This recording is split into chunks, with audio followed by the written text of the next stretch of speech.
I'm Sharon, in case you're new here. And if you're an old friend, come on in. Everybody's welcome to have a cup of tea. I'm bringing you back to my kitchen.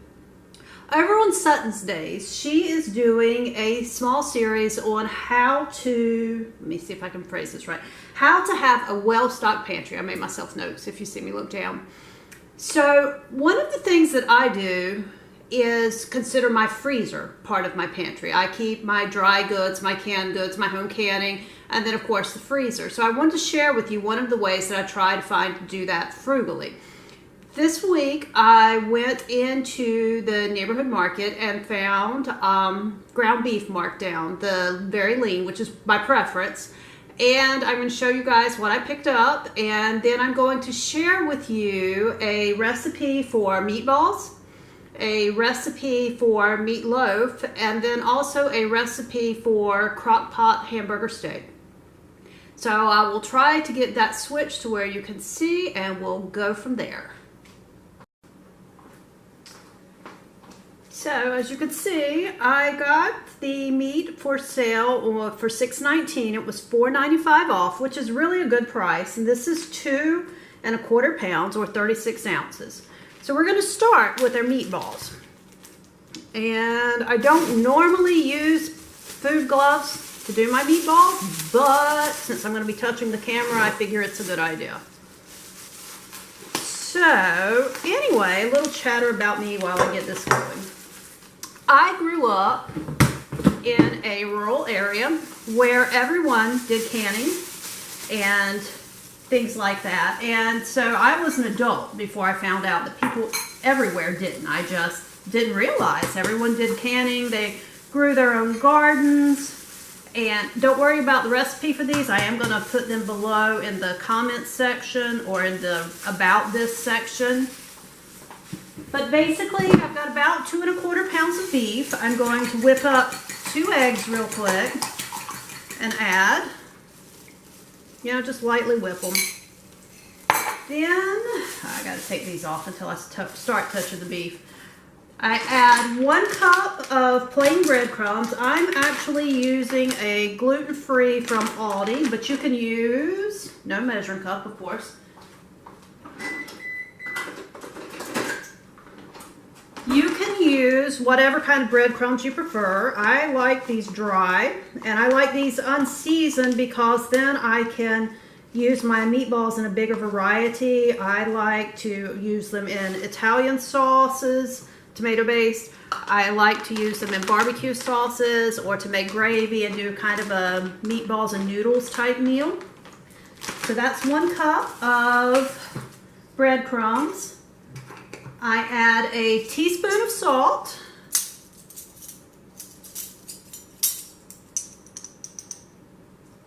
more or less to suit yourself kind of thing.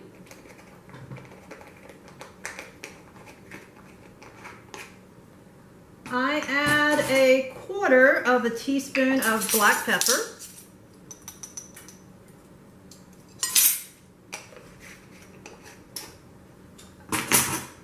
Half teaspoon of onion powder. Again, my daughter doesn't eat onions. If you like onions, you could certainly add chopped onion. She doesn't mind the flavor, but she's not crazy about the, ooh, yuck. Ugh. Not crazy about the texture. I add a teaspoon of dried parsley, just for a little color. And then a half teaspoon of garlic powder. Does anybody else's garlic powder just clump all up? I don't know what I do to it. I'm just going to have to, I guess, buy it in smaller containers or something. So half teaspoon of garlic powder. And I literally just work all this together. And I already have my oven preheating to 350.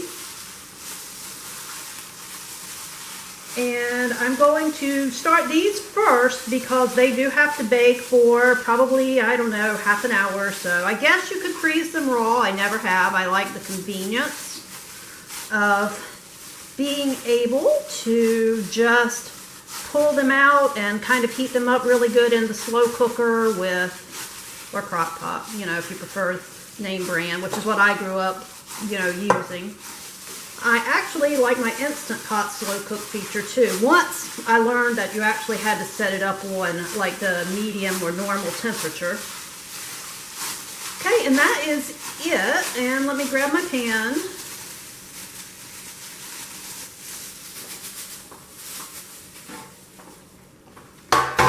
And then I just proceed to make my meatballs.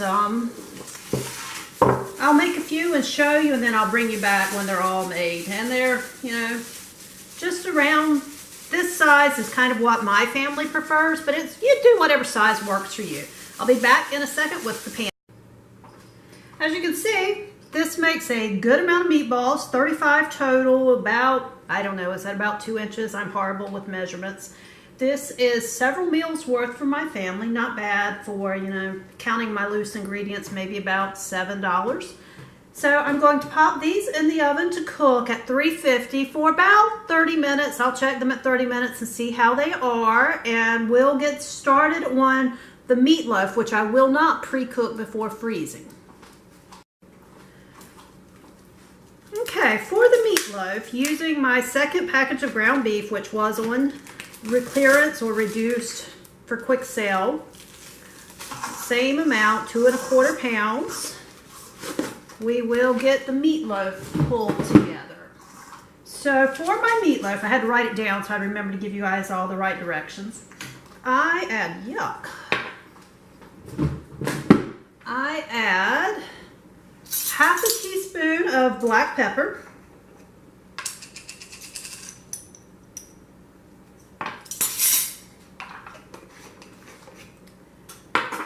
a teaspoon and a teaspoon and a quarter of salt, but I think I'm just going to go with a teaspoon because I'm going to put sauce on top of this when I cook it, which is saltier. And then 3/4 of a teaspoon of onion powder.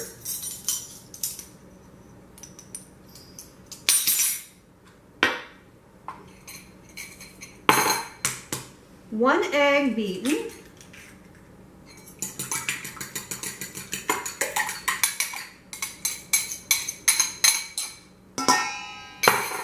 And then a cup of oatmeal. I buy my oats in bulk and keep them in a big storage container, but this is a 1/2 cup measurement, so I'm going to put a cup of oatmeal in here. If you're doing gluten-free, be sure to look for gluten-free oats, which I'm sure you probably already know. Oh, I forgot to get out my milk. And it calls for 1 cup of milk. Sorry, 1 cup of milk here.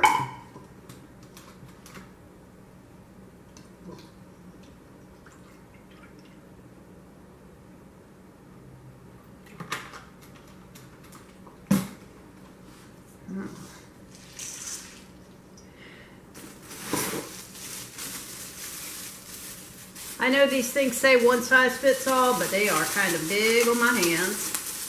But it's okay. Better too big than too small, I suppose.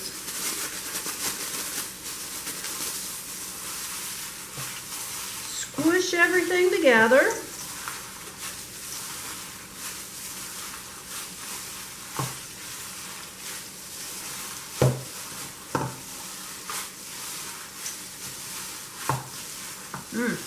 I should have sprayed my little aluminum pans before I started this, but such is life. It smells good. Okay. A lot of meatloaves have tomato paste or sauce or ketchup in them. As I've said, my daughter does not eat cooked tomatoes. So I actually put a barbecue sauce or a sweet and sour sauce or a mustard-based sauce on top of these, but I don't like to freeze them with it on it. I just do it when I actually cook them. Okay, guys, yuck. And I am using, I bought these, I don't know if you can see them, they're just tiny little metal pans around the holidays when, you know, they were doing all the candy sale type things where you can make your own candy and things. And I'm usually only feeding 3 people, sometimes 5, but most nights it's just 2 to 3. So I really don't need huge meatloaf unless we want to eat a lot of leftovers. And so I'm thinking, I don't know if I'll get 3 or 4 out of this because I haven't tried this size pan before.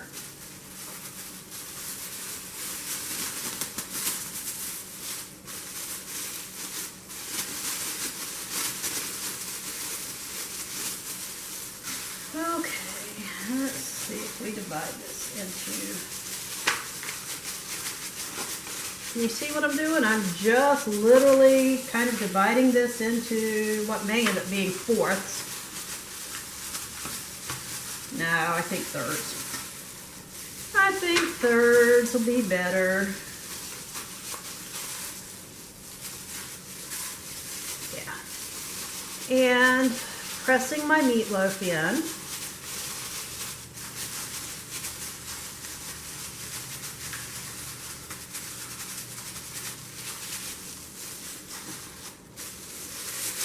And that is it for the meatloaf. I will cover these with plastic wrap and then foil and label them, let them freeze, and I'll slide them all in large Ziploc bags to keep them together. I don't like to put the paper covers over them. They get kind of manky in the freezer with the moisture. So what I do when I go to cook these, I take them out the night before and set them in the refrigerator to thaw, and then I just top them with whatever sauce you like and bake them just like regular, or these little containers will fit in my Instant Pot, so I may try that this time. If I do, I'll let you know how it goes. So I'm going to get these wrapped. Okay, so I just wrapped these. I write the word meatloaf on them with the Sharpie, and I put, you know, 2018 kind of thing. And they'll go in the freezer, and I'll work these into my next month. Okay, this is my 3rd pack of beef. It was on sale for $6.19 as well. It's still the 2 1/4 pounds. And I'm going to show you how I make my crock pot hamburger steak. It is a little more involved, but my family loves it, so it's worth the trade-off. Okay, we've got our 2 1/4 pounds of beef, 1 egg. This is very similar to my meatloaf, actually. Well, my meatballs. A teaspoon of parsley. A teaspoon of, well, 3/4 of a teaspoon of onion powder. 1/4 of a teaspoon of black pepper. And about 1/2 to 3/4 of a cup of breadcrumbs. You can use cracker crumbs, you can use oatmeal. It's, you know, whatever binder you really like to use. And then instead of using regular salt, I use seasoned salt. Lowry's is very popular here, and this is just the Walmart version of it. And I put a teaspoon of this in. And about 1/3 of a cup of milk goes in.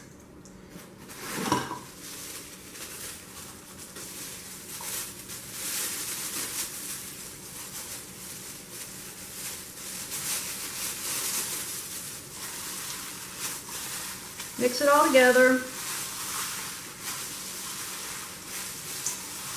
I guess if you're squeamish, you might could do this part in a food processor. I know my sister doesn't like to touch meat, but I just find it's just easier this way.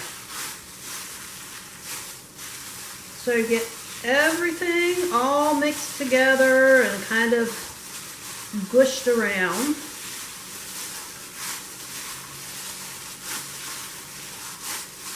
And because I am going to cook these in the crock pot, and I want them to kind of all, you know, be the same doneness, I usually use some kind of scoop and shape out my patties. So I get an even scoop, and I'm gonna just use my hands, guys. I'll just have to wash them in a second. And shape my patties. I'm just gonna put them in this dish for now.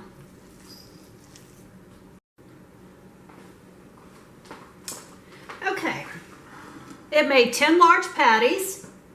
And now for the little bit more time consuming part, I am going to bread these and lightly fry them. So I'm putting about a cup of, well, I'm gonna do a cup and a half to be safe, of gluten-free flour. You can use any kind of flour you like, kind of thing. I add just a tiny bit of the seasoning salt, kind of eyeball it, and a tiny bit of pepper. Kind of whisk this together. And then I coat each patty with flour. Okay, at this point I have all my patties floured, and I'm going to just lightly brown them on both sides. I'm using a non-stick skillet, but I do put a little bit of oil in it. And then I'll transfer them to a pan. I'm going to do just the first couple to show you kind of what I aim for. And then I'll finish them up and come back and show you how to put this all together. This brownness is kind of what you're looking for. You want it on both sides. I find that even though this step is a little more time consuming, they just hold together better and they just taste better in our opinion. So I'm going to do this with all 10 patties, and I'll bring you back and we'll put it together. Okay, the last of my patties is browning, so I'm going to show you kind of how I pull this together. But first, let me show you what I do with this flour. I'm going to divide it in half and put it in freezer bags. And you can see I've labeled them flour for hamburger steak gravy.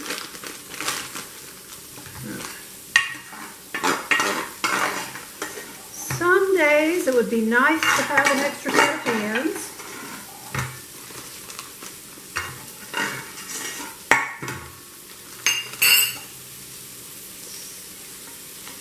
Okay, so I'll seal those up and put them in the freezer.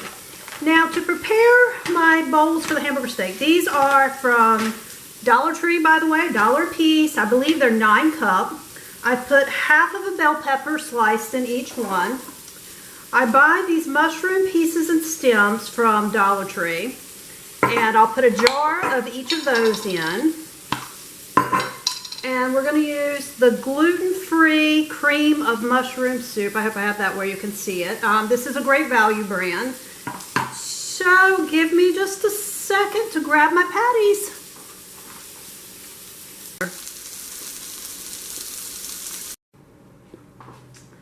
Okay, my patties are brown. I'm going to put 5 in each bowl. That gives us enough for a meal and 2 for my husband to take with him during the week. So there's 4 and 5. Ooh, a little hot. Move this out of the way. Okay, at this point, I add my cream of mushroom soup. Like I said, you can use homemade gravy. It does tend to separate in the freezer though, so I use usually the cream of mushroom soup. And I was so excited when Walmart came out with a brand that was gluten-free. You just don't know. Because all the other time I would make all this from scratch, and sometimes you just need easy. Okay, I spread this out on there. Dump in my thing of mushrooms. Kind of squish this down in there. And that is it, literally. What I do when I get ready to prepare these is I take them out the night before, put them in the refrigerator to thaw. The next day I put them about lunchtime in the crock pot and set it on high for an hour. And I usually at that point make a batch of gravy to help thin this cream of mushroom soup out and also to brown it up. I like brown gravy. I make a batch of gravy and add to this. And let it cook on high for 1 hour, and then I turn it down and let it just cook on low for a couple of more hours. However, if you're not going to be home, you can just put it on low and let it go for 4 or 5 hours and they will be done. So, yuck. I will put these in the freezer and let them freeze. And once they freeze, I will actually open them up and put my Ziploc bag of my gravy flour on top of the frozen concoction so it's all together.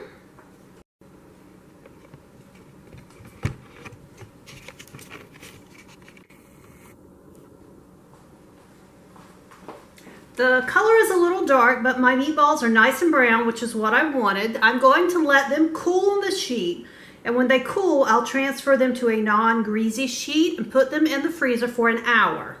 I'll take them back out and put them in a giant Ziploc bag so I can pull out as many as I want. You can freeze them with your sauce if you choose to, but because I never know exactly how I want to serve them, I prefer to do them this way.